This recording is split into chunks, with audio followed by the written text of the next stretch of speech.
जय हिंद दोस्तों, एक बार फिर से आपका कृष्णा क्लासेस में स्वागत है। आज हमारा है अपवर्तनांक का लेक्चर नंबर 2 है, जिसमें हमने लेक्चर नंबर 1 में देखा था प्रकाश की किरणें कैसे एक माध्यम से दूसरे माध्यम में जाती हैं। आज उसके आगे हमारा है अपवर्तनांक क्या होते हैं, अपवर्तनांक कितने प्रकार के होते हैं और प्रकाश की उत्क्रमणीयता क्या होती है और कितने प्रकार से। यहाँ से आपका यह आता है इम्पोर्टेंट में, जब इसके टाइप में बताया जाएगा कि तो कितने प्रकार के किस तरह से क्वेश्चन किस तरह के लेंगे उसको ध्यान से देखेंगे। तो सबसे पहले देखते हैं अपवर्तनांक क्या होता है, फिर अपवर्तनांक कितने प्रकार के होते हैं, उसके बाद प्रकाश के किरणों की उत्क्रमणीयता देखते हैं। इससे पहले थोड़ा सा हम बता देते हैं पीछे वाले में क्या बताया गया है। पिछले वाले में हमने डिस्कस कर चुके हैं कि जब अपवर्तनांक कहते किसे हैं, अपवर्तनांक में देखते होंगे माध्यम, और अपवर्तनांक से साथ साथ परावर्तन और अपवर्तन में अंतर किस तरह से है, इस चीज़ों को डिस्कस कर दिए हैं। तो आगे देखते हैं अपवर्तन क्या होते हैं और कितने प्रकार के होते हैं। जो अपवर्तन होता है ये जो होता है किसी भी प्रॉपर्टी का भौतिक गुण होता है। भौतिक गुण का मतलब जैसे अपवर्तन से आप इस तरह से याद रखेंगे, जैसे कोई कांच का ग्लास है, यदि हम दो चीज़ों को रखते हैं, जैसे मान लेते हैं हमने क्या है, इसमें हमने पानी को भर दिया और इसके ऊपर हम क्या करते हैं किसी दूसरे द्रव को भरते हैं, जैसे मान लेते हैं इसके ऊपर हमने क्या किसी डीजल को रख देते हैं। तो आप देखते होंगे कि कोई चीज़ डीजल हो या पानी हो एक दूसरे से मिलते नहीं हैं। नहीं मिलने का कारण क्या, उसका अपवर्तनांक। क्यों? क्योंकि ये दोनों क्या लिक्विड फॉर्म में है। लिक्विड फॉर्म में होने की वजह से भी देखेंगे ये दोनों नहीं होते, क्योंकि डीजल और पानी का अपवर्तनांक क्या होते हैं, अलग अलग होते हैं। डीजल हो सकता है आपका मस्टर्ड ऑयल हो सकता है, इसको सरसों का तेल, इन सारी चीज़ों को जब एक दूसरे को मिलाते हैं तो एक दूसरे को घुलते नहीं हैं। नहीं घुलने का यही कारण है क्योंकि इसका अपवर्तनांक क्या है, अलग अलग होता है। अब इसको देखते हैं, जैसे अपवर्तनांक में देखते हैं तो अपवर्तनांक में जो प्रकार देखते हैं इसमें दो प्रकार के होते हैं। एक हमारा होता है निरपेक्ष अपवर्तनांक होता है और एक हमारा होता है सापेक्ष अपवर्तनांक होता है। अब निरपेक्ष अपवर्तनांक में याद रखेंगे हमेशा इसका पहला माध्यम हमेशा फिक्स होता है। जैसे हम यहाँ पे देखते हैं निरपेक्ष वाले को, तो निरपेक्ष में देखेंगे जैसे मान लेते हैं अपवर्तन की जब बात होगी तो दो माध्यम होंगे। मान लेते हैं पहला माध्यम इसमें क्या होता है, निरपेक्ष में याद रखेंगे पहला माध्यम हमेशा क्या होता है, वायु होता है, और दूसरा माध्यम कुछ भी हो सकता है। कुछ भी का मतलब जैसे वायु के अलावा, जैसे पहला माध्यम हमारा क्या हो जाएगा, वायु हो जाएगा, तो दूसरा माध्यम हो सकता है हमारा पानी हो जाए या कांच भी हो सकता है। तो दूसरा माध्यम कुछ भी हो, या निरपेक्ष अपवर्तनांक उसको कहते हैं जिसका पहला माध्यम हमेशा फिक्स होता है वायु और दूसरा माध्यम हमारा पानी या कांच कुछ भी हो, उसको बोलते हैं हम निरपेक्ष अपवर्तनांक। निरपेक्ष अपवर्तनांक में जैसे प्रकाश की किरणें चलती हैं, यहाँ से चलने के बाद जैसे ही आपके वायु से या आपको पता होगा विरल से सघन में जाते हैं तो अभिलंब की ओर झुक जाते हैं, या इसमें हम बोलेंगे आर का मान कम होता है और आई का मान क्या होता है, ज़्यादा होता है, या आपतन कोण बड़ा होता है और अपवर्तन कोण क्या होता है, छोटा होता है निरपेक्ष अपवर्तनांक में। और सापेक्ष में जो होता है, सापेक्ष में कोई भी माध्यम फिक्स नहीं होता। इसमें कोई जरूरी नहीं कि पहला माध्यम वायु हो, कुछ भी हो सकता है। तो इसका हम डायग्राम जैसे देखते हैं, सापेक्ष वाले का अगर देखेंगे तो सापेक्ष में अगर मान लेते हैं कोई माध्यम है, प्रकाश की किरणें ऐसे आ रही हैं, प्रकाश की किरणें आएंगी और इस माध्यम में निकल जाएंगे। इसमें पहला माध्यम हो सकता है पानी भी हो, माध्यम हो सकता है वायु भी हो, और जैसे ही वायु का बात आएगा तो आपका निरपेक्ष होगा, तो वायु का यहाँ पे नहीं हो सकता, तो पानी हो सकता है, कांच हो सकता है और नीचे कुछ भी हो सकता है। जैसे मान लेते हैं अगर यहाँ पे हम पानी रखते हैं, नीचे हम मान लेते हैं कांच है। जब कोई माध्यम फिक्स ना हो उसको बोलेंगे सापेक्ष, और जिसमें पहला माध्यम फिक्स हो जाता है वायु हो जाता है उसको हम बोलते हैं निरपेक्ष। अब याद रखेंगे जो निरपेक्ष होता है इसी पे सारे क्वेश्चन सॉल्व होते हैं। सापेक्ष पे कोई डायरेक्ट फार्मूला नहीं लगता, ये आपको क्वेश्चन आएगा तो फार्मूला लगा भी नहीं पाएंगे, उसके लिए आपको निरपेक्ष का ही सहारा लेना पड़ेगा। तो देखते हैं किस तरह से क्वेश्चन लगते हैं।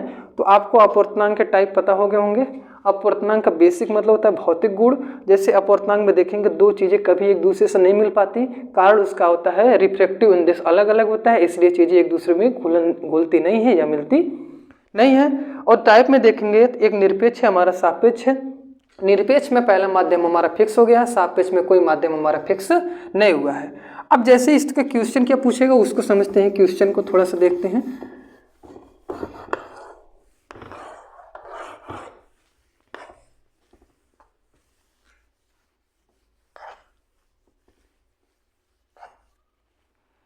निरपेक्ष वाले में जैसे सापेक्ष से क्वेश्चन पूछेगा, जैसे पूछेगा कि कांच के सापेक्ष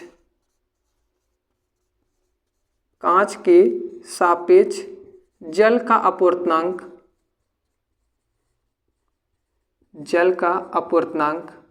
3/4 है। और इसी का उल्टा पूछ लिया, जैसे पूछ लिया कि आपको जल के सापेक्ष कांच का अपवर्तनांक,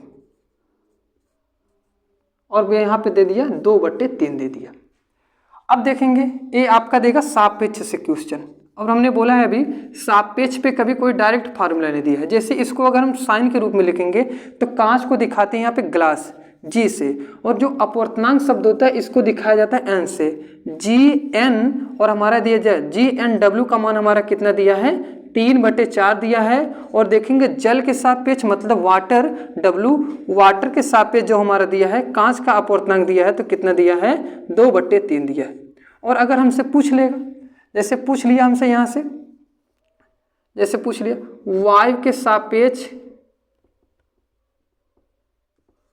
के सापेक्ष पानी का अपवर्तनांक पूछ लिया, या वाटर, इसी को हिंदी में बोल ले, वाटर का अपवर्तनांक पूछ लिया, तो इसका मान क्या हुआ, किस तरह से निकालेंगे, इसका मान हमेशा निरपेक्ष अपवर्तनांक पे ही रख के निकालेंगे, ठीक ना। इस तरह के क्वेश्चन आपको जैसे पूछा गया बोर्ड में ज़्यादातर पूछे जाते हैं 2 या 3 नंबर में, जिसमें आपको 2 मान देगा और मान देकर इसका इस तरह निकालते हैं। जैसे आपको देखते हैं अगर इस तरह का मान दिया है, हमें किसी का मान पूछ रहा है, जैसे GNW दिया है और हमें पूछ रहा है, तो हम निरपेक्ष अपवर्तनांक लाएंगे। हम क्या करेंगे, जो W के पास वाला है इसको ऐसे बट्टे करके इसको पहले लिख लेंगे, NW लिख लेंगे, और जो पहले है उसको नीचे लिख लेते हैं, और दोनों को क्या कर लेते हैं हम वायु के सापेक्ष कर लेते हैं। यही आपका फार्मूला बन जाता है जो क्वेश्चन लगाने के लिए आपको हेल्प करेगा।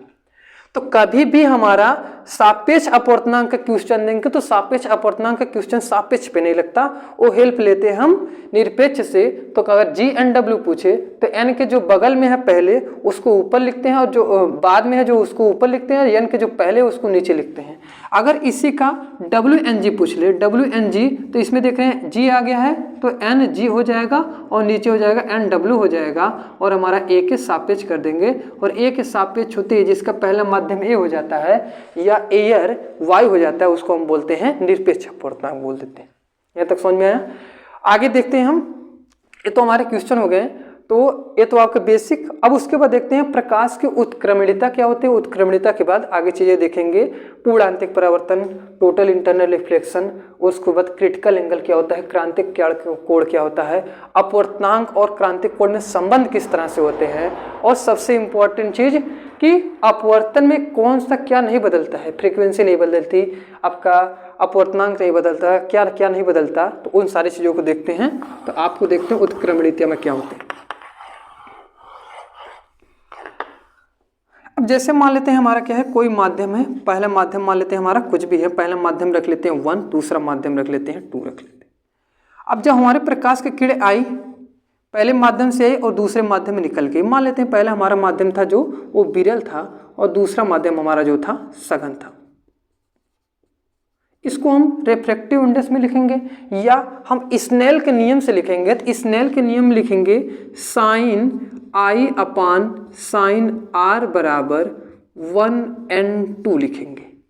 पहले माध्यम के सापेक्ष दूसरे माध्यम का अपवर्तनांक इसी तरह लिखा जाएगा। इसको मानते हैं समीकरण 1। थोड़ा ध्यान देंगे, हमने इसमें माना पहले माध्यम में प्रकाश की किरणें किस में जा रही हैं, दूसरे माध्यम में होकर जा रही है, पहले माध्यम से दूसरे माध्यम में जा रही है, तो हम बोलेंगे sin I/sin R बराबर पहले माध्यम के सापेक्ष दूसरे माध्यम का अपवर्तनांक, इस तरह से लिखा। अब जैसे इमेजिन करिए कि प्रकाश की किरणें आप इस तरह से डाल रहे हैं कि पहला माध्यम है और ये दूसरा माध्यम है। अब हम मान लेते हैं नीचे से प्रकाश की किरणें दूसरे माध्यम में डाल रहे हैं और पहले माध्यम में चला जा रहा है, दूसरे माध्यम से डाल रहे हैं और पहले माध्यम में चला जा रहा है, तो इसको बोलते हैं उत्क्रमणीयता। पहले माध्यम में डाले तो दूसरे माध्यम में चला गया, अब दूसरे से डाल रहे हैं तो पहले माध्यम में चला जा रहा है, इसको इस तरह से लिखते हैं यहाँ पे देखते R का एंगल बनता है तो sin R/sin I हो जाता है, और हमारा हो जाता है 2n1 हो जाता है। क्या हो जाएगा 2n1, इसको मान लेते हैं समीकरण नंबर 2 बोल देते हैं। अब देखते हैं समीकरण 1 समीकरण 2 को देखेंगे तो हम इन दोनों का गुणा कर लेते हैं, तो हमारा हो जाता है साइन आई बटे साइन आर गुणे साइन आर बटे साइन आई, और इन दोनों को दूसरे पक्ष का गुणा करेंगे तो 1n2 गुणे हमारा हो जाएगा 2n1 हो जाएगा। अब देखेंगे यहाँ से साइन आर कट जाता है, साइन आई से साइन आई कट जाता है, या यहाँ पे इसका मान हमारा हो जाता है 1 हो जाता है। तो हम इसको लिख सकते हैं, यहाँ से ये वाला हमारा पार्ट हो जाएगा 1n2 गुणे 2n1 बराबर हमारा हो जाता है 1। ठीक, अब यहाँ से अगर हम चीज़ों को निकालेंगे तो हमारा उल्टा हो जाता है। जैसे इस तरह से इसको अगर हम लिखेंगे तो यहाँ पे हम लिख देते हैं, जैसे 1n2 बराबर अगर लिखेंगे तो 1 बट्टे हमारा क्या यहाँ पे गुणा है तो नीचे हो जाएगा भाग 2n1 हो जाता है। यही उत्क्रमणिता का सिद्धांत होता है। उत्क्रमणिता में होता क्या है, जब प्रकाश के किरण विरल से सघन या पहले माध्यम से दूसरे माध्यम में जाते हैं और जस्ट इसका उल्टा कर दे, दूसरे माध्यम से पहले माध्यम में चले जाए, उसको बोलते हैं उत्क्रमणिता। उत्क्रमणिता में पहले माध्यम के सापेक्ष दूसरे माध्यम का अपवर्तनांक गुणे दूसरे माध्यम के सापेक्ष पहले माध्यम का अपवर्तनांक हमेशा 1 के बराबर होता है। जब 1 से अधिक माध्यम आएगा तो भी उत्क्रमणिता वही हो जाती है। जैसे आप देखेंगे कि अगर बोल दे पहले माध्यम के सापेक्ष दूसरे माध्यम का अपवर्तनांक, दूसरे माध्यम के सापेक्ष तीसरे माध्यम का अपवर्तनांक और तीसरे माध्यम के सापेक्ष पहले माध्यम का अपवर्तनांक, तब भी कितना होगा, 1 ही होगा। अब जैसे आप 2n1 पूछ ले तो इसको इधर लेके चले जाएंगे, इन दोनों को आपका हो जाएगा बट्टे में या नीचे चला जाएगा, हमारा उत्क्रमणिता का निकल जाता है। अब थोड़ी सी एक चीज़ थोड़ा हाईलाइटेड करके लिख लेंगे जो हमारा उत्क्रमणिता में होता है, इसको नोट कर लेंगे। उत्क्रमणिता वाले में एक चीज़ हम बता देते हैं, अपवर्तनांक में याद रखेंगे प्रकाश के परावर्तन में कुछ नहीं बदलता या आवृत्ति जैसी कोई चीज़ें नहीं बदलती, और अपवर्तन में भी क्या होता है, प्रकाश की आवृत्ति नहीं बदलती, बदलती है केवल एक चीज, आपकी वेलोसिटी और स्पीड बदलती है, या हिंदी में बोलेंगे चाल और वेग क्या हो जाती है, बदल जाती है। बदलने का कारण होता है क्योंकि जब एक माध्यम से दूसरे माध्यम में जाते हैं तो प्रकाश की किरणें धीमे चलने लगती हैं, और धीमे चलने से आपको पता होगा जब हम चल रहे हैं किसी चीज़ से, गाड़ी से चल रहे हैं, धीमा चल रहे हैं तो हमारे प्रकाश की चलिए बोलेंगे गाड़ी की स्पीड कम हो गई है, या उस तरह हम बोलेंगे तो हमारी प्रकाश की स्पीड क्या हो गई, कम हो गई है, तो उसको बोलते हैं प्रकाश की स्पीड कम, या ज़्यादा भी हो सकती है कम भी हो सकती है, बदलती जरूर है, लेकिन आवृत्ति आपकी अपवर्तन में कभी नहीं बदलती है। तो आज के लिए इतने रखते हैं। अगले में हम देखेंगे क्रांतिक कोण क्या होते हैं, पूर्णांतिक परावर्तन क्या होते हैं, और अपवर्तनांक और क्रांतिक कोण में संबंध किस तरह से होते हैं, आभासी क्या होते हैं, आभासी गहराई, वास्तविक गहराई, इन सारी चीज़ों के बारे में सीखेंगे। और प्रकाशिक तंतु एक जो आपके बोर्ड में पूछा जाता है उसको भी देखेंगे। तो आज की क्लास के लिए इतना ही करते हैं। जय हिंद।